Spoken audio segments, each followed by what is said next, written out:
one of those sort of obscure geopolitical issues that's actually very important. And it's people, nerds sit around and think about how to move the chips of international relations, focus on this one.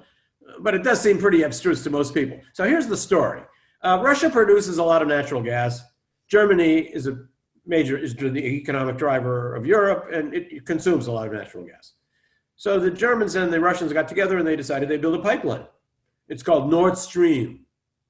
It's going to go across, it's an undersea pipeline that would connect Russia to Germany and provide Germany with gas. So Russia and Germany agreed on this. Everything was all set. And in fact, the construction is almost finished. It's been going on for years.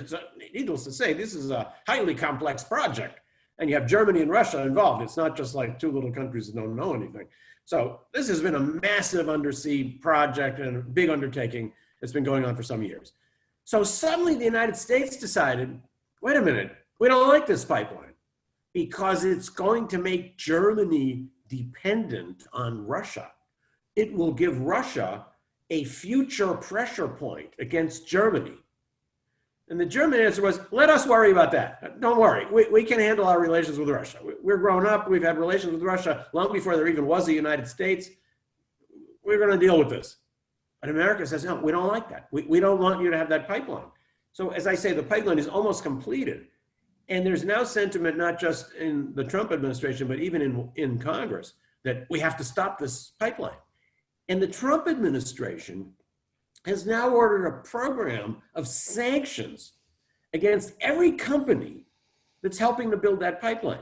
This is like 800 companies. Every company that owns a part of the pier in some port up in the Baltic, every company that helps make the steel tubes, 800 companies from countries all over Europe. They're now sanctioned by the United States if they dare to help Russia and Germany complete a project that Russia and Germany have agreed on. If they help, they can't do any business with any American company in the future. They'll be sanctioned by the United States government. We are sanctioning Germany. Germany is our closest ally in Western Europe. It's the economic powerhouse. It's the country that is the big power in the center of Europe. And we're trying to tell Germany, you have no idea how to deal with Russia. Let us tell you how to deal with Russia. European politics are very old, very complex. They don't need somebody from America to come over and tell them what to do. So here you have Germany, supposedly one of our closest allies in the world, looking at Washington and saying, are you kidding?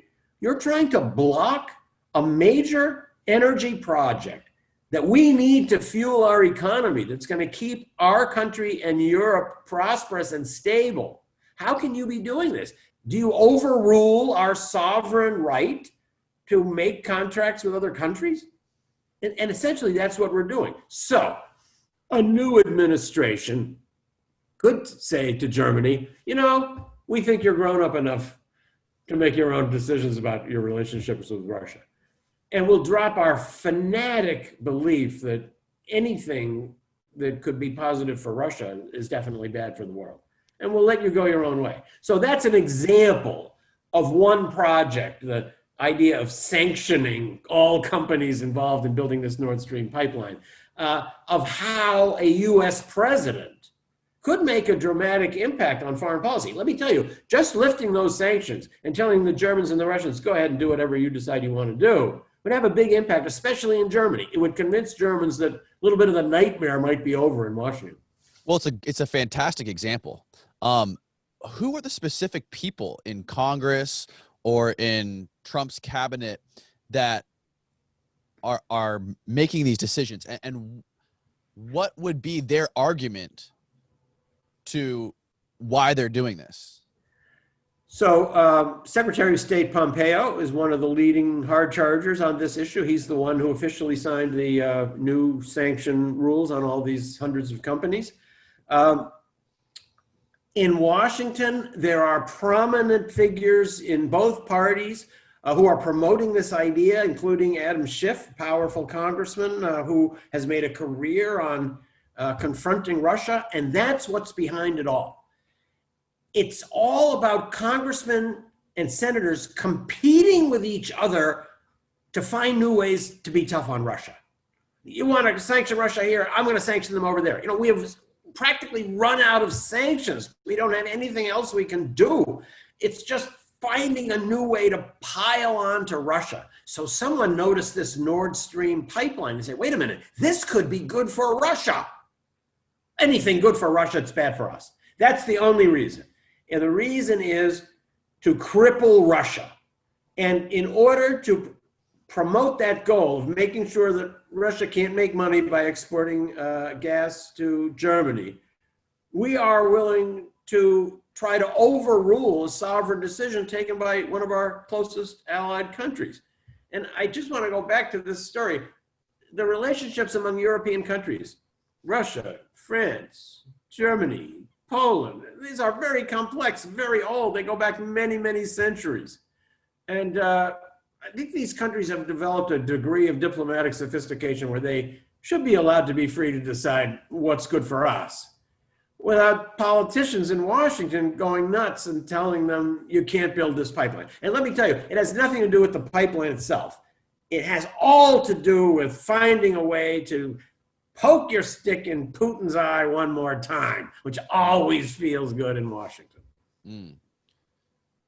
And it seems like especially countries over in Europe, they're all so jammed tight next to each other.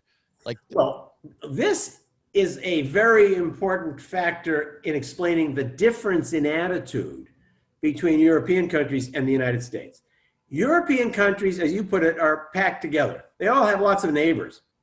So before Switzerland can take a step, it has to think, so what's Austria going to do? Before Austria can take a step, it has to think, what about France? What about Hungary? What about Germany? And this is the way they've been accustomed to dealing over many, many generations. So diplomacy is highly developed in Europe, more than anywhere else in the world. And that's the reason why. They've had to deal with shifting alliances and balances of power over so many centuries. But the United States is not like that. We never had to learn how to get along with anybody. We just have stolid Mexicans and happy Canadians and rapidly declining fish stocks. That's it. We never had to weigh our actions against possible reactions. In addition, our geographic isolation has been a spectacular way to protect us against the backlash from our decisions. When France or Germany or Austria or Poland has historically made any decision, if it turns out badly, they get the bad result right away.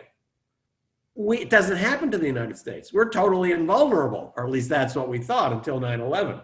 So this is why I tell my students at the beginning of every semester, never underestimate the value and importance of geography in understanding the world.